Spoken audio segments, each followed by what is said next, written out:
Hello everyone, welcome to my mini blog. आज special छुट्टीको दिन हामी चाहिँ एउटा ठाउँ घुम्न जानु आँटिरहेको। अहिले रिसेन्टली हाम्रो चाहिँ पुरा एकदम छुट्टी चाहिँ हुनु हुँदैन क्या, हामी पुरा कहाँ फुल फुलेको छ त्यहाँ कुदिहाल्छौँ क्या दिदी बहिनी। अनि अहिले चाहिँ अस्ति हामीले त्यो टोकला चियातिर यसो राम्रो प्लेस रहेछ र त्यहाँ जाने भनेर ट्राई गरेको थियौँ, सोचिरहेको थियौँ। अनि त्यही भएर हामी पनि निस्क्यौँ। ल हामी आइपुग्यौँ टोकला चिया। हाम्रो गफ सुन्नु है त यहाँ एकछिन। हजुर छिराउन मसला पनि खोल्नु न ल, प्लास्टिक उठ्न नसला भन च्याकै अनि उसको पत्तामा खायो त हजुर।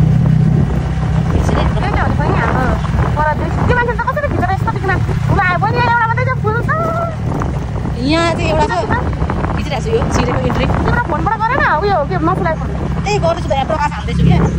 दुईवटा काम एकैचोटि गरेर कस्तो आयो होला नि त्यो हातले। अनि अब फोनबाट गर्नु भन्नुहुन्छ हेर न। 0.5 बाट हालेको चाहिँ मैले पर आएन त्यो फोन हाल्न प्रकाश आउँदाखेरि प्लेयर प्लास्टिकको ग्लास किनिदिन्छ हो। 50 रुपैयाँको दिन ल्याइराख नानी। हजुर 50 रुपैयाँको ल्याइराख न, अरू बेला नि काम लाग्ला नि त। अलिक धेरै राम्रो होइन त। ए हो त अनि कुन होला कसैमा एउटा रहेछ हो।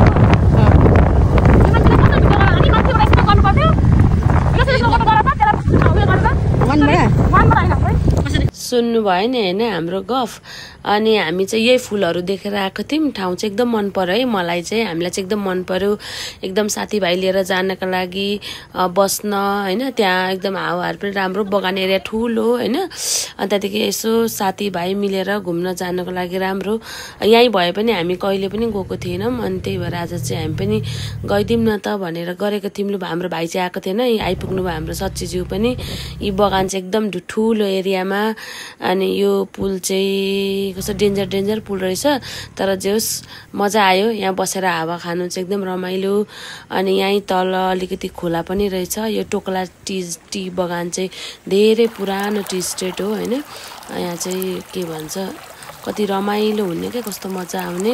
हामी चाहिँ अब एकछिन बस्यौँ होइन, त्यहाँदेखि हावा पनि खायौँ, यहाँ पुलमा रमाइलो पनि गऱ्यौँ। यो पुलमा बस्नु चाहिँ कति मजा आउने, तर बाइक कुदाउनेले गर्दाखेरि आनन्दले बस्नै नपाउने क्या, एकछिन बस्नै उठिहाल्नु पर्ने। हामीले पनि हतार भिडियो बनाइहाल्यो क्या त्यहाँ बसेर। अनि त्यहाँदेखि हामीले यसो एउटा दुईवटा फोटो पनि खिच्यौँ। अब घुम्नु आएपछि फोटो त खिच्नु पऱ्यो। अनि हामी चाहिँ आज त पुरा व्यवस्थित भएर आएको थियौँ। हामीले चाहिँ चिया पनि लिएर आएको थियौँ। अनि हामी चाहिँ चियाको पारखी हो नि त बान्द्राग्याङ चाहिँ। चिया बिना हामी बाँच्नै सक्दैनौँ के, सास बिना चाहिँ बाँच्न सक्छौँ, चिया बिना सक्दैनौँ। अनि त्यही भएर हामीले चाहिँ चिया लिएर आएको थियौँ घरबाटै। अनि चिया पनि खायौँ। अनि त्यसपछि हामीले लगभग 2 घन्टा त त्यहाँ टाइम स्पेन्ड गऱ्यौँ। बस्न त अझै मन थियो तर बेलुका भयो, त्यही भएर हामी फर्क्यौँ। यो फर्किँदाखेरिको टाइम हो। यहाँ भाइहरू पनि आइराख्नु भएको थियो, भाइहरूले पनि हाई भन्नुभयो। अनि हामीले पहिले सुन्नु न गफ हाँस सिसा माथि जान न, यत्रो ठुलो छ हेलमेट किनिदिनु छैन अनि ल फाइनली हामी चाहिँ अब फर्केको।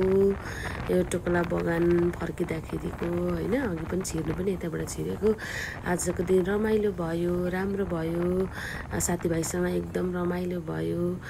Thank you for watching my mini vlog.